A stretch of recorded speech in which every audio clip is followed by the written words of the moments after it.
telling the world what we think and what we feel. And the problem is, it's not just us telling the world, it's also the world hearing us. So communication has two elements, the speaker and the listener, right? तो गड़बड़ कहाँ होती है? Speaker and listener अलग-अलग perspective से आते हैं. And when you both coming from a different perspective, the way you're understanding the same word becomes very different. Plus, when you're talking verbal communication, it's not just what you are saying, it's also the way you are saying it. And that's where the whole problem becomes. I'll give you an example. Let's say there's a statement, I can't believe you did that, okay? I can say it in 70 ways. I can say it angrily, I can't believe you did that. And, you can do it, you can laugh about it and say it, oh, I can't believe you did that, right? So it's the way you put the same words across. And in today's world, when you're talking text communication, it becomes even more important. And thank God for smileys, because otherwise half our point would never get across. But, the verbal communication, the face clue, the tone of voice becomes extremely important. And I will listen to you with my own preconceived notions, my prior baggage, the way I look at the world. Will I hear what you're saying? And the way you look at the world is how you will be saying something. In fact, you know what? It's very interesting. I have been a friend of both the sides of the couple, okay? And that's happened multiple times in my life. Somehow all my friends have ended up together. Not all of them, but a lot of them. So I've been, on the receiving end from both the sides. And the same situation is described completely in opposite ways by both the parties. One party thinks that the other person is telling them A, and the other party is like, I was telling them negative A. And it's just insane how we listen to someone, with what we have thought we want to hear from them. So a lot of the times what happens is, if you're not very clear and you're firm in your communication, you end up,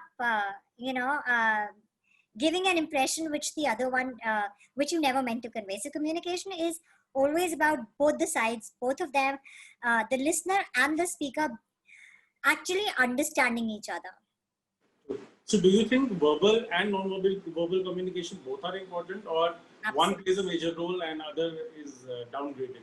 I think, in fact, in most cases, it's the non-verbal communication, it's the body language, it's the way you're, reacting to your facial expressions, your whole posture about something that becomes very, very important. So words are just that. Words printed together will not make a difference. It's the way those words are conveyed that makes all the difference. That's where communication becomes important. That's true. Okay, tell me this thing, since you've told about couples and everything. Now, when we set expectations while we are coming into a relationship, that also, in that also communication is very important, because sometimes you might communicate something, you end up into something else. I mean, the way you're communicating, and baad mein something else comes out. Yes. It happens all the time. I think the problem is most of us don't set our expectations right. You're right, because it's all about what you're expecting from the other person. So if I'm expecting you to be rude to me, you asking me, hi, how are you? I can assume that you were being mean to me and you were trying to check how I was doing so that you can harm me in some way. Or if I thought of you, if I liked you and I was expecting you to be nice to me, I won't see anything wrong with you asking me something. So it can be, it's always about expectations. And I think, it's about desires. It's like, I want something to happen, so I will think that this is happening. And the problem is, if you notice, people who tend to be a lot more emotional tend to make many more mistakes when communicating with others, in terms of the fact, not just of what they are saying, but of what they are listening. And I've noticed that many a time that my friends who are more emotional, they hear absolutely the opposite of what is being said.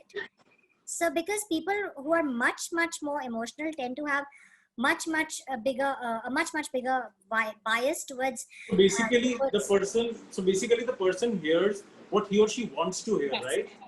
Yes. You will hear that someone is proposing marriage to you. while the person was actually telling you that I need space and I need time to think. So they'll be telling you, I think we need to take a space so that, like 2-3 years, let's be this thing. So what they hear is, let's get married after 2-3 years. So it creates such problems. I was listening on this radio today morning itself. Now, this happens with, I think, every teenager or an adolescent person. Yeah. The person says that I need some break. And Yeah. the other person thinks that it's a breakup. Yeah. And they think that हम इधर के भी नहीं है उधर के भी नहीं है तुम जाए कहाँ? Yeah. So the Ross and Rachel episode, right? That's precisely where you're coming from. But not even just that. A lot of the times, people who tend to be a lot more emotional in their thinking, they are wear that colored bias much more than anybody else, and that creates problems for them. And I think even as a speaker, if you people into a relationship, it's very important that from the initial itself, you set the expectations right. You are clear in what you're thinking and saying. And even if you're confused, you tell that. Most of the times, what most people do, the speaker especially, is that you're trying so hard not to hurt the other person that you talk in a very confused, you're trying to say something and then you're not saying it, and you try to be so polite and soft and nice not to hurt the other person that you hurt them in the long run. Because if you keep delaying that confrontation or delaying being honest and clear in what you're saying, you will hurt the other person at a much deeper level and at a much more advanced stage, because somewhere down the line you will have to really say it. So that's the biggest problem in communications. So basically, clarity has to be there. Clarity in communication. At least at every stage, set the expectation of the other person right. In this today's world of SMSs and WhatsApp, the best part of WhatsApp, I feel, is rather than texting, also sometimes voice notes, if you're not able to call, I think sets a little, better than an SMS is a voice text, because at least you know the way the person is saying or what intention the person is trying to portray, rather than just WhatsApp SMSs. And many relationships I've seen getting distorted over messages. Text messages, right? Yeah, I know. Like I said, so unless you're using those exact smileys in that exact fashion, the message is lost. Achha, ma'am, I have this now, since this was not in the agenda of questioning. Do you think text messages or emojis or voice notes or WhatsApp has actually made us very dependent, that we are not able to communicate properly, like, in olden days when there was no such as WhatsApp or something like that, people used to communicate and talk things out. Do you think that thing is lost? I don't think so, because people still spend 3 hours over phone calls. And these days it's all webinars like we're doing. So I don't think that's completely there. I don't think that's lost.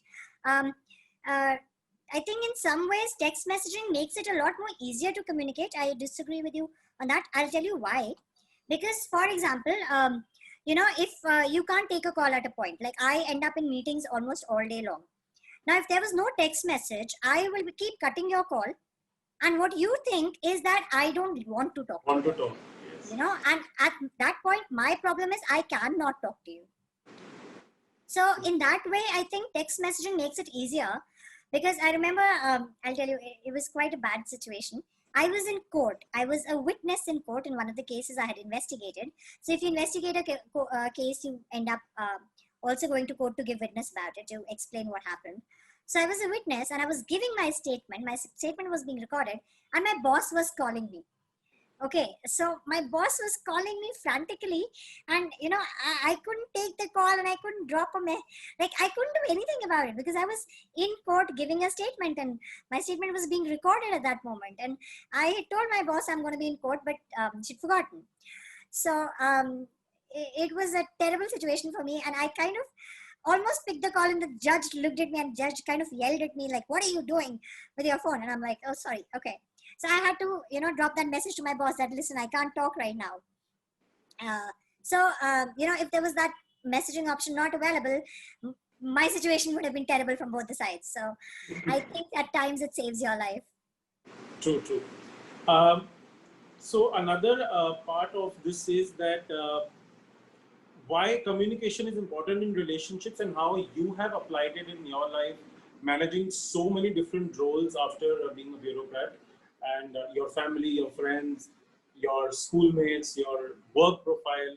So, why communication is that important and how you have applied to it, your life? uh, so you know what, one of the things is, you have to be very clear in your head of how you think of the other person and how you think of yourself, because your communication is more about your also you transmitting the way you think of the other person. So if in my particular job, I get very little time to actually spend with my friends and my family now. And if the minutes that I do get, I wasn't putting them in the loop of things, and I wasn't being the same person with them and making sure I spoke to them in the same fashion, I wouldn't I would have a huge set of people who hated me, at least when I come back home and I go to family gatherings. But because I have to make sure I do that, I if I'm sitting with them for those 5 minutes, I will not talk about myself, I talk about them. I ask them what's happening in their lives, and I kind of help them out in whatever way I can. It's very important. And I'll tell you one more thing. I was the other day I was speaking to a family member about a conflict that he was facing in his office. And I've been very lucky that all my reporting staff has always loved me. And one of the things is, I don't play favorites. I don't, obviously in office you will be a little more comfortable with some set of people rather than a different set of people, but that doesn't mean you play them against each other. And you don't automatically then close your ears to the other people. A lot of the times, your way of reacting, your body language also controls the way people speak to you, right? So as a reporting, as a person to whom they are reporting, if I was closed to them, if I was verbally shutting them out, or not letting them speak to me, I would create a lot more conflict, and the number of things that would get solved in my office would reduce by almost 70%. So, as a boss, your efficiency depends on how well you are able to communicate with your reporting staff, and how well they are able to communicate the issues to you. I know of bosses to whom nobody can go and tell them what the problem is. And what invariably happens is that at the end of the day, those people are very ineffective in their work, because they nobody has told them the problems. No, and nobody has told them the problems, which means the problems haven't been solved. So when it is time to deliver results, there is no result to show. So it's very important to be that person that people in your office can come and tell you if there is an issue, if there is a problem. And then also, you can't be someone that people can take advantage of, because given the opportunity, people will not there is a possibility that they'll shun that work, and they'll not want to do it. So you must also be that person who helps them out of their troubles, but doesn't take their troubles away. So instead of saying that, okay, it's okay, don't do it, okay, I do is I try to solve that hurdle, like remove the hurdle, but not remove the process, and not remove the project itself. So that helps. And I think it's very important. Most people focus all their attention on their relationship with their bosses, that I'm going to be nice to my boss, and I'm going to make sure my boss likes me. What you forget is that your efficiency is not dependent on your boss. Your efficiency is dependent on the people who report to you. So, and we keep ignoring our relationship with our juniors. And I think that's terrible, and that's pretty much the worst way of functioning. If people who are reporting to you don't like you, um, you won't get most things done, because see, it's not just the routine things, it's also our job is development, right? So specifically in our job, it is all about willing to solve problems outside of your exact sphere of work. So that happens with me much more easily, because my juniors feel that they can come to me, and I take care of them in that respect. And I have been lucky till now. All my previous bosses have been such that they also made sure that they protected their teams and all. But that's where I feel most people fail, that you're so focused in your communication upwards that you forget your communication down the stream. Yeah. So what according to you is a healthy relation, healthy communication, healthy Uh, communication?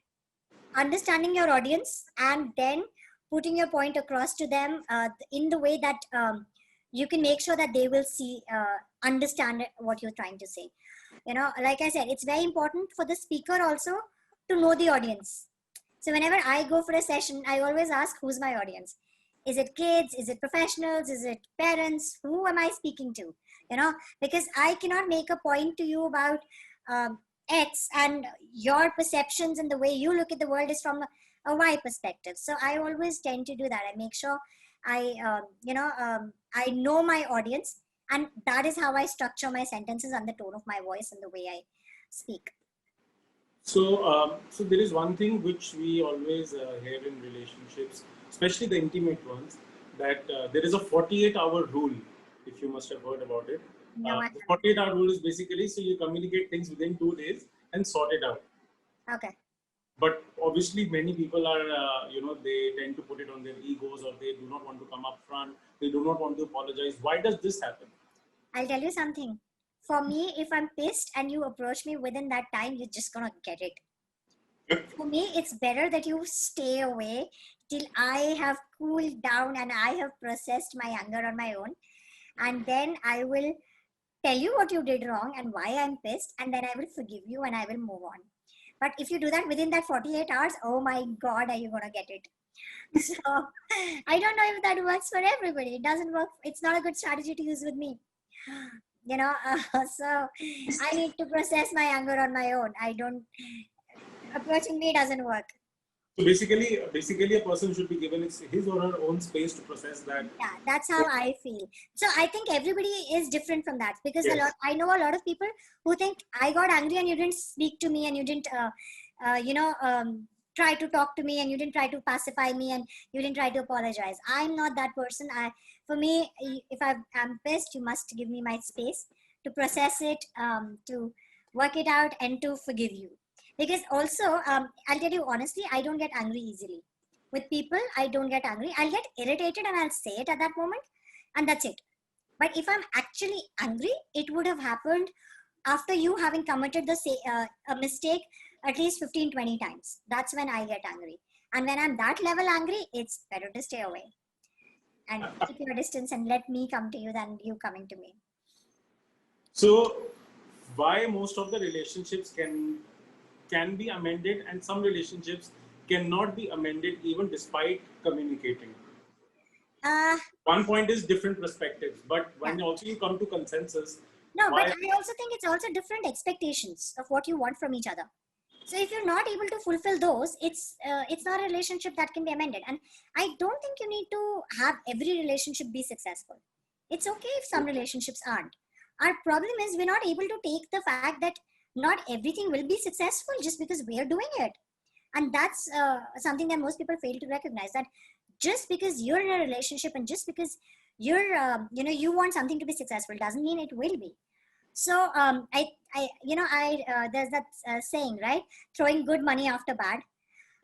I believe in that. So if I've invested time and money till now and it hasn't worked out, and realistically, the chances of working out are low. Except for my emotional need for it to work out, the real chances are low. I think it's a terrible idea to put yourself in that, to keep spending more time and effort on it, and then in the end being disappointed again. So it's better to cut your losses, move on, and just go and do something else. It's the same thing with relationships. If you realize you are people with different expectations, you may be excellent human beings on your own, but that doesn't mean that you work together well, right? Because it's a different way you want things to work out. So I think it's a perfectly fine thing to be okay, and you need to be okay with not everything working out. But generally, people are not okay with everything not working out. Yes, yes, Psyche. exactly. That's the problem, right? We can't accept failure on our part. It's not that we want the other person so badly. No, it's actually we can't accept that we have failed at something. We can't accept that I tried so hard and it didn't happen. So it's the problem of being emotional about your own success. Like I say, be emotional about your efforts, but not about the results.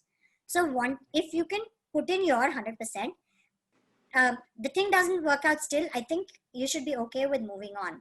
Be proud of the efforts you made, be proud of how you handled it, and move on, because not everything will work out.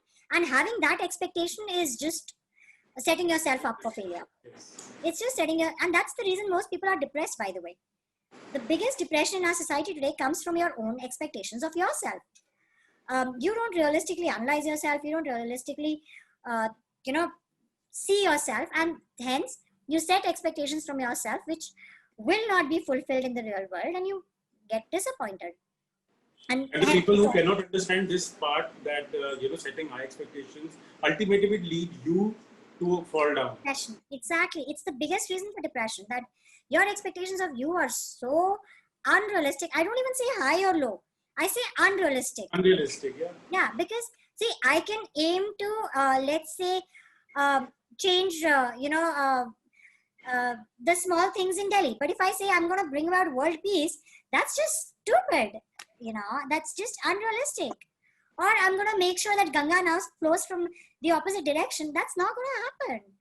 So it's not just that, it's just unrealistic expectations.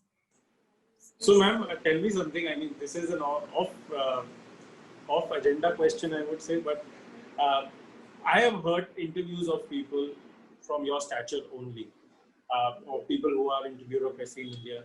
When they say these things in public, or something like, we will change country upside down, we will bring about so much. Positivity and good, हम corruption को हटा देंगे, ये कर देंगे, वो कर देंगे. So what is this kind of is this that they say it just for the sake of saying it, or they want to do it, or is it just like a communication failure with themselves? No, I don't think anybody who's there says I will do it. It's the fact most people say I want to do it. So it's the fact that the intent is there, and that they work towards that direction. Obviously, I don't think anybody thinks they will be able to do all that. It's just that they want to do it, and they're trying to do it. So they're making that effort. A lot of the times we're more successful in our efforts than we thought we would be. It's sometimes our expectations of ourselves are lower, by the way, than what we end up achieving also. So I think it works both ways. But I'll tell you honestly, in my kind of job, if you don't have very high expectations, you won't reach anywhere. True. So if you accept the way the things exist, then there is never going to be a change. So for us, it's very important to believe that positive changes can happen. Because only then, if I believe that 100% change can happen, will I be able to achieve 10%. True. For us, that becomes important. But I don't think any of us becomes emotionally attached to the results. For us, we learn that very early on, because we're never there. See, a lot of the work that we do is social sector, right? So any changes in that will take 10, 15 years. So none of us is going to be around in that post for that long. So all of us know that work that we do is very long term. We will not see the results in our life, in our posting at least, maybe lifetime, because if your service is 30 years long, you obviously, you do it in your first 5 years, then you will possibly, hopefully see the results. But nobody says that I will do it. It's more about I want to do it. How important is communication with yourself, like your alone time? So do you realize most of us don't realize our most important relationship is the one we have with ourselves? Yes. It's something that most of us don't realize, that your most important relationship in your life is with you. And if you are lying to yourself, you're basically messing up that most important relationship. You're absolutely, I'm glad you brought this up, because it's something that almost nobody recognizes, that you are the only person who's completely dependent on you. Every single thing you do will always affect you. So if you're not honest with yourself, if you don't admit things to yourself, if you don't spend enough time knowing yourself. I suggest people, please at least talk to yourself in a mirror for 2 minutes. Please. I know. Even if you don't do that actively, if you've spent enough time self-introspecting, you don't really need to actively do that, like 2 minutes thing that you're saying. But the point is about self-introspection and being honest with yourself, especially about your failures and what I will here use the word disabilities are. Most of us think we are Superman, and we don't want to admit that I am not good at something. But the minute you start doing that, you'll change the whole, you'll change your life story. True, If true, you do, true. yeah, so if you do that, then you don't really need anything else in life. So how can we fix a broken relationship? Number one, with others, and number two, with yourself. With yourself, start forgiving yourself. And this is something that I especially tell the girls. Please learn to forgive yourself. A lot of the times we forget to forgive ourselves. And, forgive yourself and uh, move on from that. So uh, don't keep carrying guilt of things you couldn't have helped. And if you've done something wrong, admit it to yourself, try to fix it. If you can't, then forgive yourself and do better next time. Because till you acknowledge your own mistakes, until you acknowledge your own actions, you will repeat them. You cannot learn from something that you haven't realized uh, has been done. So acknowledge your mistakes, acknowledge the things you do wrong, and then learn from that and move on. I think once you start improving on yourself, ultimately it will start affecting your relationship with others as well. It does, obviously, because the world will see what you want to show them. The world sees you the way you see yourself. The world sees what you want to show them. If you don't see yourself as if you're not honest with yourself, you will keep showing a dishonest side and a dishonest personality of your own. So, uh, Yes. that you will affect all your other relationships. And when it comes to broken relationships with other people, find out what you did wrong. A lot of the times it's something that you also did. It may not be always, but if there is something that you did wrong, admit what you've done wrong, and then talk to the other person about it. I get a lot of this thing about girls on two things. One, I want to marry a specific guy, and my parents don't approve of him, and we've been fighting, and everything has happened, and they're just not listening to me. Second, I want to do this for my career, and my parents are not agreeing, and I hate them, and we're fighting, and all of this is happening. So this is the one advice I tell them. I want you to sit down and talk to your parents and have your logical arguments ready. Don't be emotional. If you get emotional, they also get an opportunity to be emotional. If your emotions matter, then theirs also matter. But if you are basing the conversation on logic, so will they. So when you're sitting down and talking to your parents, tell them that this is why I want to do this. These are my reasons. These are the long-term consequences of these reasons and these actions, and this is what I'm expecting my life to turn out to be. And this is how I think. Why this is the right step for me. If you have a logical argument and you don't get emotional and you don't start screaming and yelling and crying, the other person also does not get to do that. See, people can. I will tell you, I don't like it. I want you to do this because you are telling me you want it. So if your wants are important, then my wants are also important. And in a parent-child relationship, obviously in such situations, the parent is able to enforce their wants on you. But if you're telling them logically, these are my reasons of wanting to be with this person. By the way, no child has ever gone and told their parents, I want to marry this person because they make me feel safe. And that's actually most of the times why women are in those particular relationships with those particular men.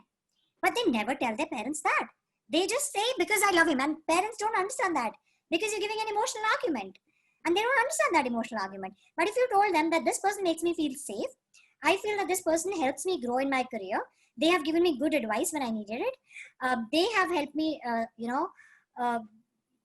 think positively about you guys, or just actual logical reasons. And by the way, you will be in specific relationships for specific logical reasons. You've just never thought about them. So for women at least, I know most of the times when they're insisting on specific things, it does come from the need of safety.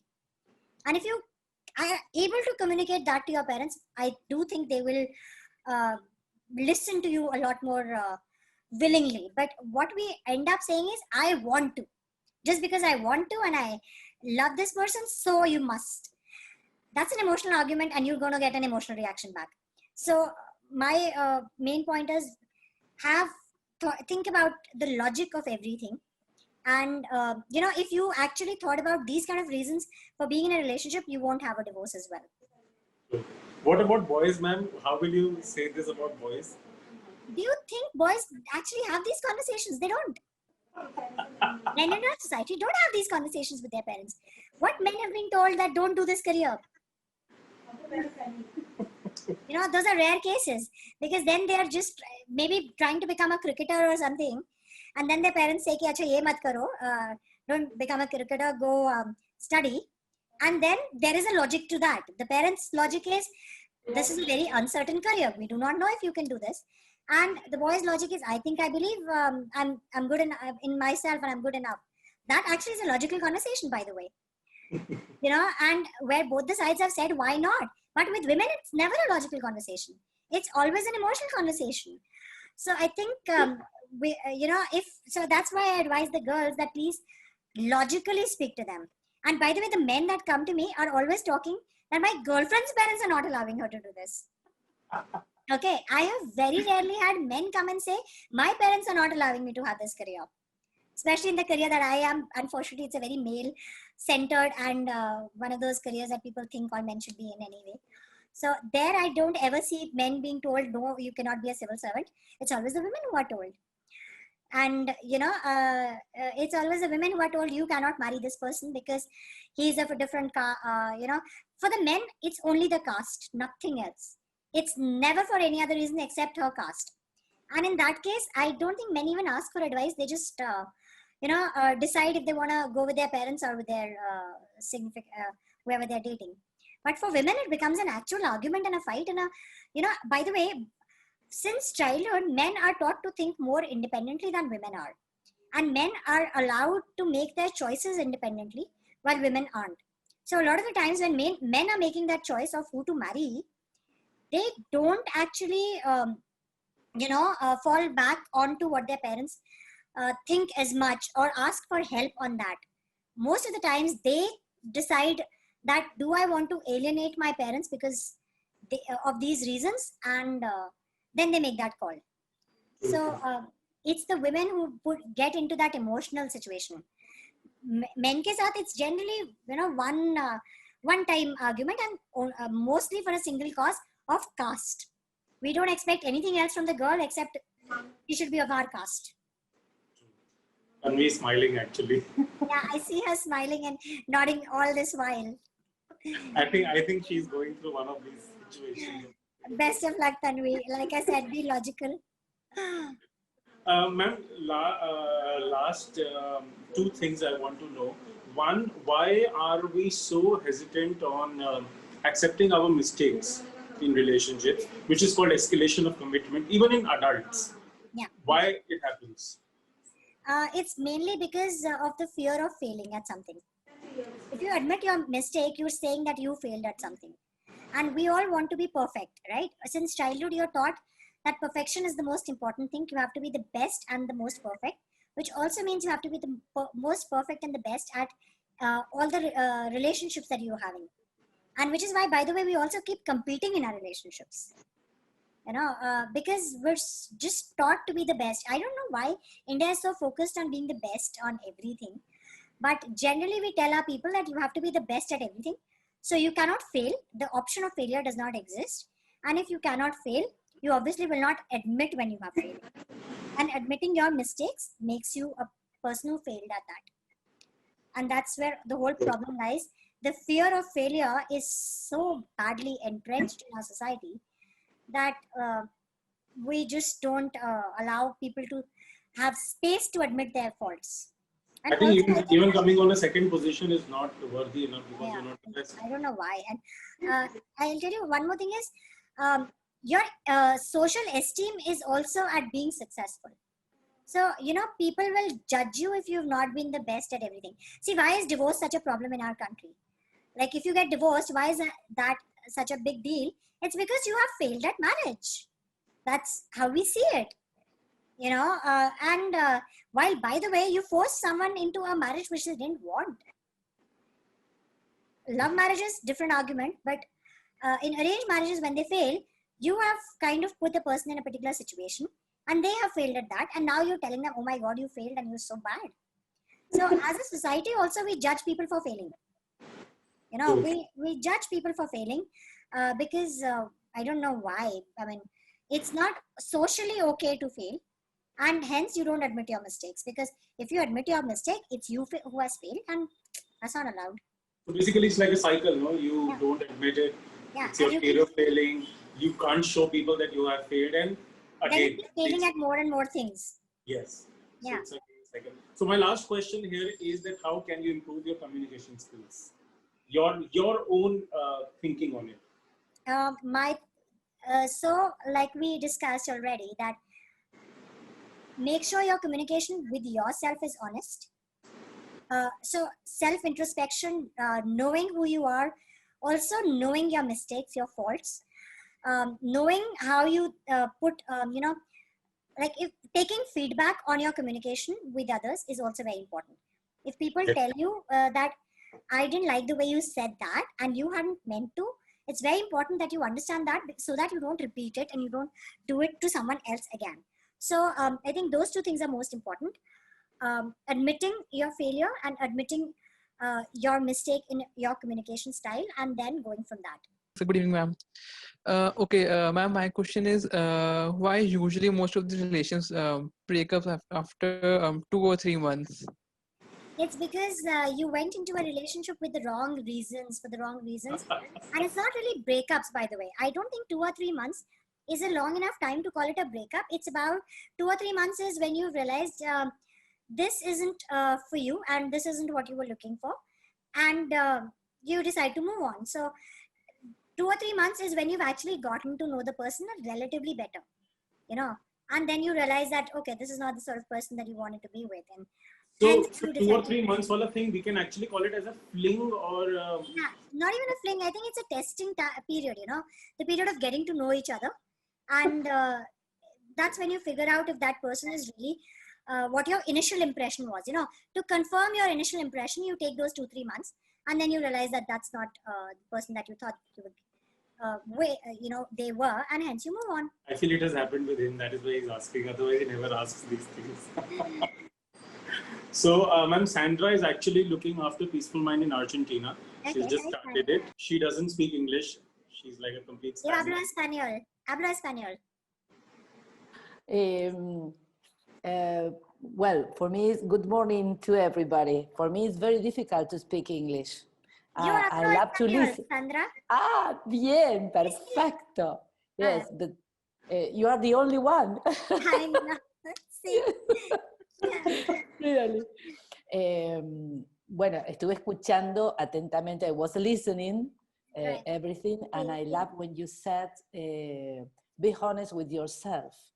Sí. Yes, I think this is it's very, very important for us to be honest with yourself. But it's very difficult, for instance, here in Argentina with young people to be so honest. And we have many problems with mistakes. Do you understand? Sí.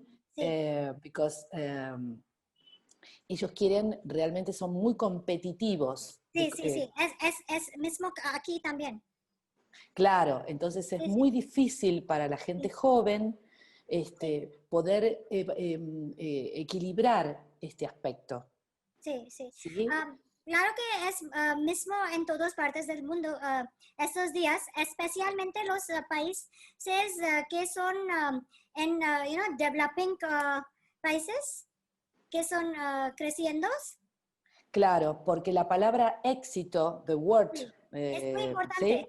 Sí, es muy importante. Muy importante, claro. Entonces, everybody has to be successful. Yes, Everybody, yes. all young people have to success. So this is Yes. very, very hard Yes. for young people. For instance, here in Argentina. So I'm gonna speak in English because the rest of the audience. Yes, of course, please.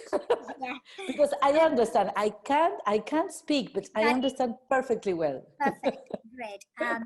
So buenos dias. I think the problem is that it's a vicious circle. It's a cycle in which you fail because you've refused to correct your mistakes. Yes. And you're chasing success, and you don't stop and correct your mistakes, and hence you keep failing again and again because you keep making that same mistake. So it's the fault of the parents and the Yes. society, which does not allow space for failure. Mhm. You know, You know that here we are working a lot about resiliencia. see, Yes, see. and we have many. We are working because we think that it's a very important point es decir, trabajar con los jóvenes todos Sí. los aspectos, la competencia en lo que sería resiliencia, ¿verdad? Y poder aceptar. Y comenzamos a trabajar desde que son muy pequeños. Por Bueno. ejemplo, yo trabajo mucho en funciones ejecutivas. ¿Sí? Sí. Lo que nosotros llamamos funciones ejecutivas desde el aspecto de la neurociencia. Sí, contales a ellos esto un poco. Y desde que son muy pequeños tratamos de que comprendan, ¿verdad?, que tener un objetivo implica que el camino no es recto. Sí, sí, es muy importante, sí. El camino no es recto, sino Sí, que muchas veces va a haber distintas situaciones y que Sí, tienen que es aprender. sí, Exacto. sí, ¿Sí? sí, sí. Pero yo pienso es que es la falta de los padres, ¿no? Que Sí, no, sí. que no lo enseñan esto, que todos no van a suceder. Exacto. Y debemos ser preparados para... Exacto. Claro, prepararlos para la vida, en Sí. realidad. So, Yes. okay, I'm going to translate whatever we've been Yes, saying. please. She's saying that she's been working with little kids and trying to make them more resilient and make them realize that life isn't going to be an uphill, just a straight linear growth graph. So it's actually something which goes up and down. And in their country as well, just like India, people aren't prepared for failure. And, everybody's so competitive and always trying, thinking that they're going to succeed, that when failure happens, they're completely broken and not able to pick themselves up. So she's asking, how do we solve that? So you've already been working on it. You're actually doing what needs to be done, and teach kids, about failure and Yes. about not being the best at everything. So I Yes. actually think what we need to do is we need to help everybody find something that they are great at. What we do is we tell everybody you have to be great at everything. You know? Okay. So Yes. as a child, I was very lucky. I was allowed to be bad at sports, but I was supposed to be good at studies. You know? Mhm. So I was not told that you have to be the best at everything and whatever you try, you have to be great at it. So if I was terrible at painting, I've participated in more than 50 competitions of painting. I'm horrible. Okay. And I didn't win anything. And my parents were okay about it. They didn't say, oh my God, you failed. I still went to another competition. They sent me to a next competition also. But it was okay that I didn't get a prize. But today, Yeah. when our child goes there, we say that, oh my God, you didn't win.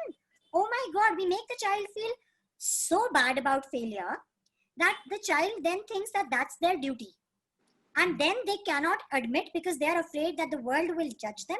And especially the parents will feel bad about them and feel hurt and will be angry. And, I honestly think we sí. should have a system that anybody who's about to become a parent, we do a counseling of them. We teach that. I mean, I was just talking to Nabrit right before we started the video that I'm planning these mental health sessions for women who have just become parents. Yes, of course. Because Yes. it's very important that when you become a parent, someone tells you what not to do with your children. Not to do with the children. You know that we work orientación a padres. We call it orientación a padres. Sí, bueno. And this ¿De is a cuáles very objetos? yes, this is a very, very important part of our work with children and with young people. Bueno, This is half of our work is with parents. We have to work with parents. okay. Yes. And what exactly do you do with them? Like, what do you teach them? We talk frequently, and we try to analyze different situations and to think about another way of How they could have handled something. Yes, yes. Bueno. Mhm. Great. Okay. That's something that we should try here as well. So that's great. And Actually, Sandra is also planning a workshop with. Obviously, she's going to host one workshop with this calculator. Yes. Yes, that's what she told me. Definitely, Ira ma'am would be there for sure. She's speaking Spanish. Yes. I wish it was in French. I could have spoken in French. Well, next time, Nabit. But it was really nice. So, ma'am, we wind up the session. Thank You know, with you, time actually flies. 1 hour is gone, and it was so amazing you. Yeah. learning from you.